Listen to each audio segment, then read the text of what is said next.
Selanjutnya lanjut pada soal nomor 1, yaitu jelaskan urgensi pendidikan Pancasila bagi mahasiswa atau agensi muda. Pendidikan Pancasila adalah urgensi bagi mahasiswa dan generasi muda karena memiliki beberapa alasan penting. Pancasila adalah dasar ideologi nasional Indonesia yang mencakup nilai-nilai utama seperti kepercayaan, kebijaksanaan, keadilan, persatuan, dan kemajuan. Dengan pendidikan Pancasila, mahasiswa dan agensi muda dapat memahami, menilai, dan menerapkan nilai-nilai ini dalam kehidupan sehari-hari. Pendidikan Pancasila juga membantu mengembangkan kepekaan sosial dan tanggung jawab sosial yang penting bagi generasi muda untuk menjadi warga negara yang berwawasan tinggi dan berpikir berkesadaran. Hal ini menjadi lebih vital karena generasi muda saat ini terpapar ideologi asing dan mungkin mengalami pemrosesan dari nilai-nilai Pancasila. Pendidikan Pancasila juga bertanggung jawab untuk membantu mengurangi berbagai masalah yang mengancam integritas dan kehidupan bangsa Indonesia, seperti berita hoaks, provokasi, intoleransi, ujaran kebencian, dan pelanggaran etika dan moral. Dengan pendidikan Pancasila, generasi muda dapat dipelajari, didalami, dan dipahami secara benar, yang akan membantu mereka menjadi pemimpin yang berwawasan tinggi dan berpikir berkesadaran dalam masa depan. Selain itu, pendidikan Pancasila melalui media sosial juga sangat efektif dan efisien, karena generasi muda saat ini berteman dengan teknologi informasi yang sedang tren.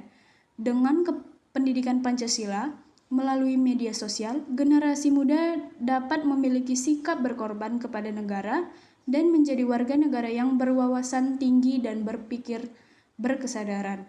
Oleh karena itu, pendidikan Pancasila bagi mahasiswa dan agensi muda adalah urgensi untuk membangun generasi penerus bangsa yang memiliki jiwa nasionalisme. Selanjutnya pada soal nomor 2, jelaskan pentingnya pendidikan Pancasila sesuai dengan jurusan program studi yang sedang ditempuh. Pendidikan Pancasila penting bagi mahasiswa pendidikan luar biasa karena ia menjadi dasar negara dan pandangan hidup masyarakat Indonesia yang plural sebagai warisan luar biasa dari pendiri bangsa. Pancasila akomodatif terhadap agama dan tidak dapat tergantikan oleh ideologi sekulerisme yang tidak perlu selalu bersahabat dengan agama. Pendidikan Pancasila diperlukan untuk membentuk manusia Indonesia yang memiliki sikap, pemikiran, dan tindakan yang selaras dengan nilai-nilai Pancasila.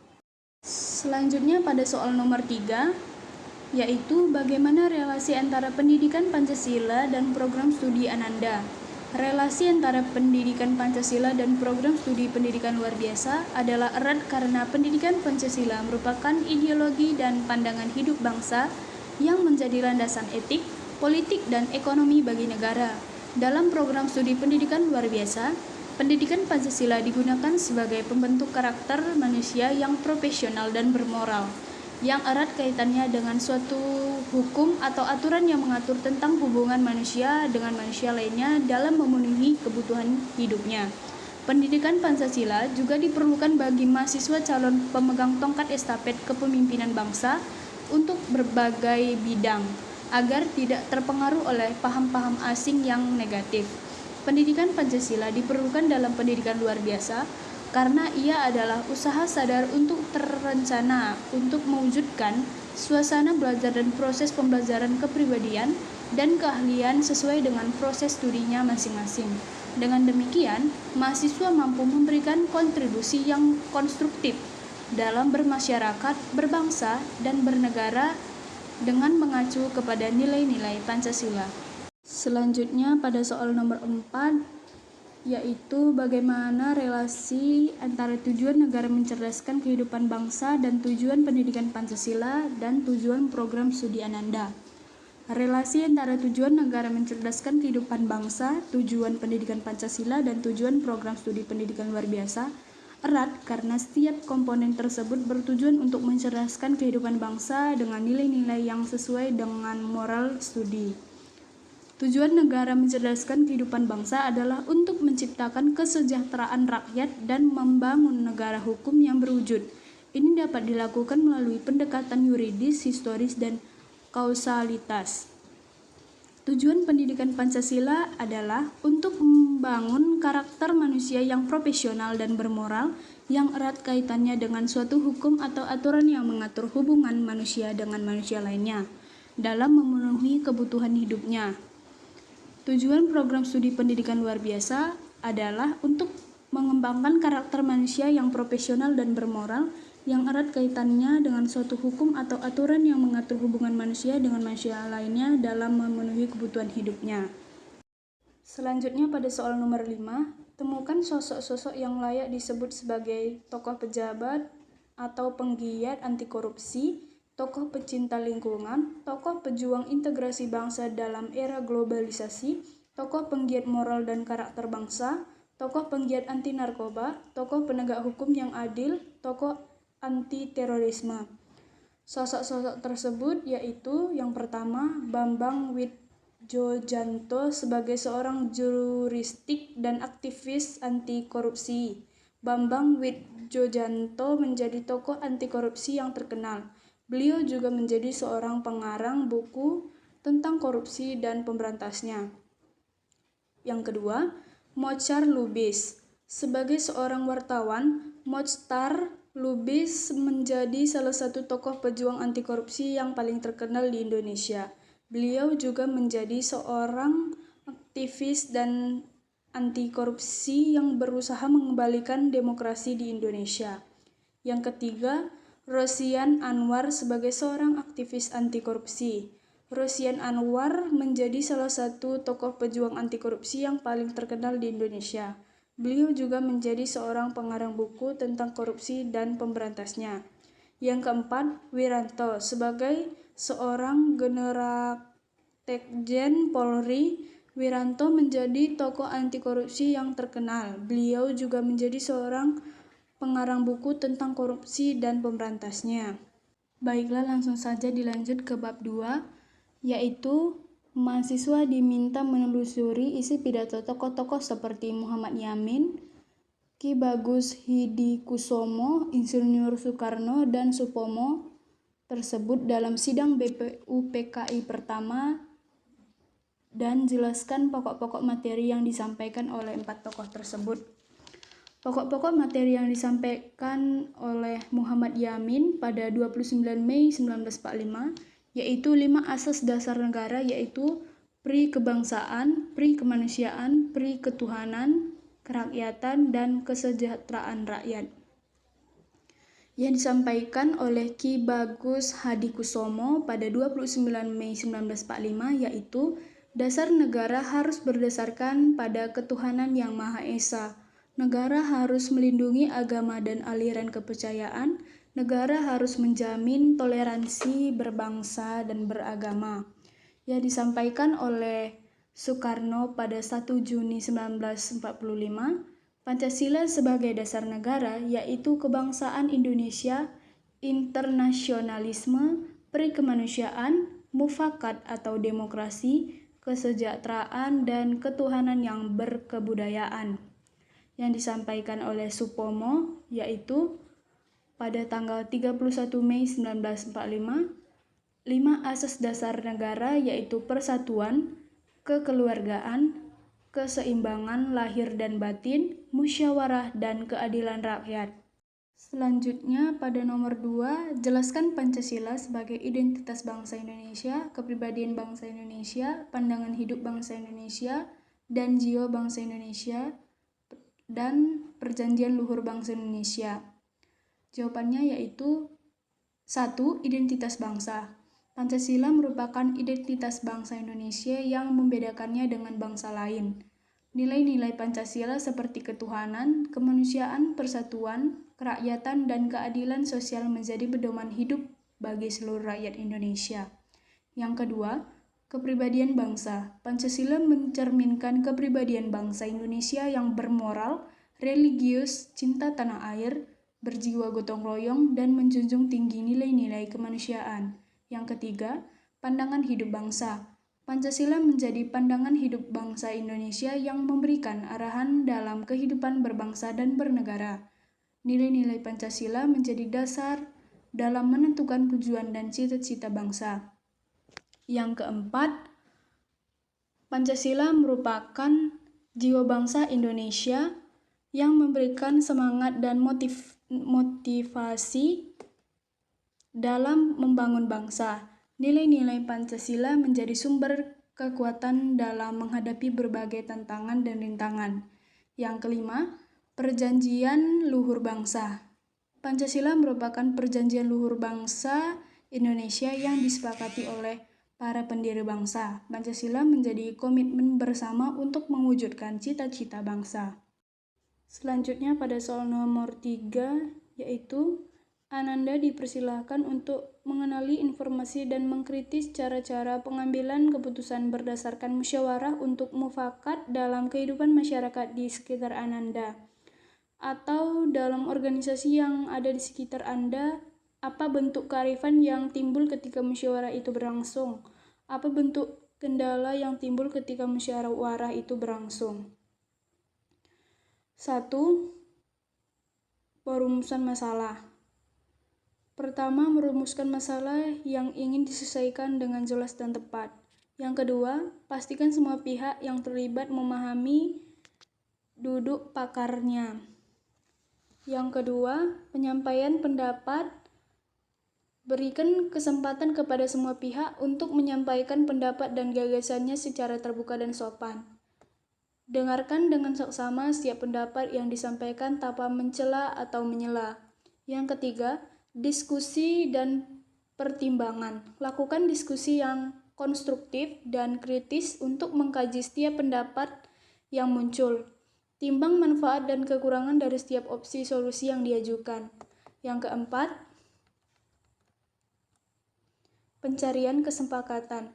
Upayakan untuk mencari titik temu dari solusi yang dapat diterima oleh semua pihak. Lakukan kompromi dan negosiasi dengan mengedepankan semangat kebersamaan dan musyawarah. Yang kelima, keputusan bersama. Tetapkan keputusan yang disepakati bersama berdasarkan mufakat dan pastikan semua pihak memahami dan mendukung keputusan yang telah diambil. Selanjutnya, kearifan dalam musyawarah. Sikap saling menghormati pendapat dan perbedaan antar individu. Kedua, keterbukaan dan keterusterangan. Terbuka dalam menyampaikan gagasan dan mendengarkan kritik. Ketiga, kesabaran dan kegigihan. Bersabar dalam mencari solusi dan tidak mudah menyerah. Keempat, semangat kebersamaan. Mengutamakan kepentingan bersama di atas kepentingan pribadi. Yang kelima, kearifan lokal. Memperhatikan nilai-nilai dan budaya setempat dalam pengambilan keputusan. Selanjutnya, kendala dalam musyawarah. 1.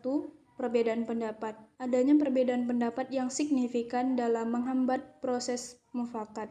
Yang kedua, egois. Sikap egois dan tidak mau kompromi dari beberapa pihak. Yang ketiga, kurangnya komunikasi. Kurangnya berkomunikasi dan pemahaman antar individu. Yang keempat, dominasi. Adanya pihak yang mendominasi dan memaksakan kehendaknya. Yang kelima, emosi. Emosi yang tidak terkendali dapat mengganggu proses musyawarah. Selanjutnya pada bab 3, mahasiswa diminta untuk mencari bukti-bukti sosiologis bahwa Pancasila sebagai dasar negara merupakan nilai-nilai yang hidup dan berkembang dalam masyarakat Indonesia. Jelaskan apakah nilai-nilai Pancasila dalam kehidupan masyarakat tersebut mengalami kemunduran atau tidak. Bukti-bukti sosiologisnya yaitu 1. Gotong royong. Budaya gotong royong masih terlihat dalam berbagai kegiatan masyarakat seperti kerja bakti, ronda malam, dan pembangunan desa. Yang kedua, toleransi. Indonesia dikenal sebagai negara yang toleran dengan berbagai agama, suku, dan budaya. Yang ketiga, musyawarah mufakat. Tradisi musyawarah mufakat masih dipraktikkan dalam berbagai komunitas dan organisasi masyarakat. 4. Rasa nasionalisme. Masyarakat Indonesia menunjukkan rasa nasionalisme dan cinta tanah air dalam berbagai momen seperti Hari Kemerdekaan dan Hari Pahlawan. Yang kelima, keadilan sosial. Pemerintah Indonesia terus berupaya mewujudkan keadilan sosial bagi seluruh rakyat, seperti melalui program-program pengentasan kemiskinan dan pemerataan pembangunan. Selanjutnya, kemunduran nilai-nilai Pancasila. Meskipun nilai-nilai Pancasila masih hidup dan berkembang dalam masyarakat Indonesia, namun beberapa indikasi menunjukkan adanya kemunduran dan dalam pengalamannya. Yang pertama, intoleransi. Meningkatnya kasus intoleransi dalam diskriminasi antar kelompok, agama, dan etnis. Yang kedua, radikalisme. Munculnya kelompok-kelompok radikal yang mengancam ideologi Pancasila. Yang ketiga, kesenjangan sosial. Kesenjangan antara kaya dan miskin masih lebar. Yang keempat, korupsi. Praktik korupsi masih marak terjadi di berbagai sektor. Selanjutnya pada nomor 2, mengapa terjadi dinamika atau pasang surut wibawa Pancasila sebagai dasar negara? Beri penjelasan. Penyebab terjadinya dinamika pasang surut ada 2 faktor. Yang pertama, faktor internal. Perubahan rezim dan interpretasi Pancasila seperti rezim pemerintahan memiliki interpretasi dan penekanannya sendiri terhadap Pancasila.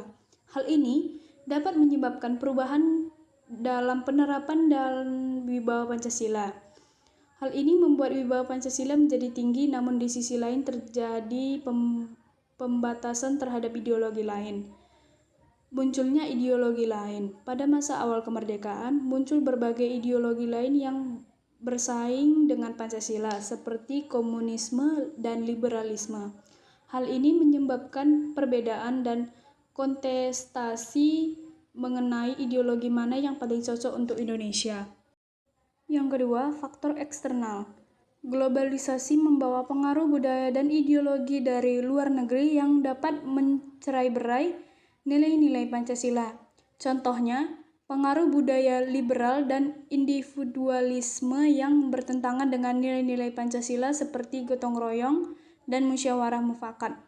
Interaksi dengan negara lain. Interaksi dengan negara lain dengan ideologi yang berbeda dapat memicu perdebatan dan kontestasi mengenai ideologi mana yang paling baik. Selanjutnya pada soal nomor 3, jelaskan berbagai tantangan globalisasi yang bertentangan dengan nilai-nilai Pancasila, sekaligus solusi untuk mengatasi dampak negatif globalisasi. Tantangan globalisasi yang bertentangan dengan nilai-nilai Pancasila. Yang pertama, budaya asing. Budaya asing tidak sesuai dengan nilai-nilai Pancasila dapat menggeser budaya lokal dan melemahkan identitas bangsa. Yang kedua, materialisme dan gaya hidup yang konsumtif yang berlebihan dapat menimbulkan sikap individualisme dan hedonisme, bertentangan dengan nilai gotong royong dan kekeluargaan. Yang kedua, paham radikalisme dan intoleransi. Penyebaran paham radikalisme dan intoleransi melalui media sosial dapat memicu konflik dan mengancam persatuan bangsa. Yang ketiga, kesenjangan ekonomi dan ketidakadilan sosial. Globalisasi dapat memperlebar kesenjangan antara kaya dan miskin serta memicu kecemburuan sosial. Yang keempat, hoaks. Penyebaran hoaks yang masih dapat memicu perpecahan dan polarisasi masyarakat. Yang kelima, hegemoni dan dominasi negara kuat. Negara-negara kuat dapat menggunakan globalisasi untuk mendominasi dan mengeksploitasi negara-negara yang lebih lemah. Selanjutnya, solusi mengatasi dampak negatif globalisasi. Yang pertama, memperkuat pendidikan Pancasila. 1. Menerapkan nilai-nilai Pancasila sejak dini kepada generasi muda melalui pendidikan formal dan informal. Yang kedua, meningkatkan pemahaman tentang Pancasila sebagai ideologi bangsa dan bagaimana menerapkannya dalam kehidupan sehari-hari. Yang kedua, memfilter budaya asing. Menyaring budaya asing yang masuk ke Indonesia dan mengambil nilai-nilai positifnya yang sesuai dengan Pancasila. Kedua, melestarikan budaya lokal dan memperkuat identitas bangsa. 3. Menangkal radikalisme dan intoleransi. 1. Meningkatkan pemahaman tentang budaya radikalisme dan intoleransi. Yang kedua, mempromosikan toleransi dan dialog antar umat beragama. 4. Mempersempit kesenjangan ekonomi. 1. Meningkatkan pemerataan pembangunan dan akses terhadap sumber daya ekonomi. Yang kedua, melindungi kelompok-kelompok rentan dari eksploitasi dan migranilisasi.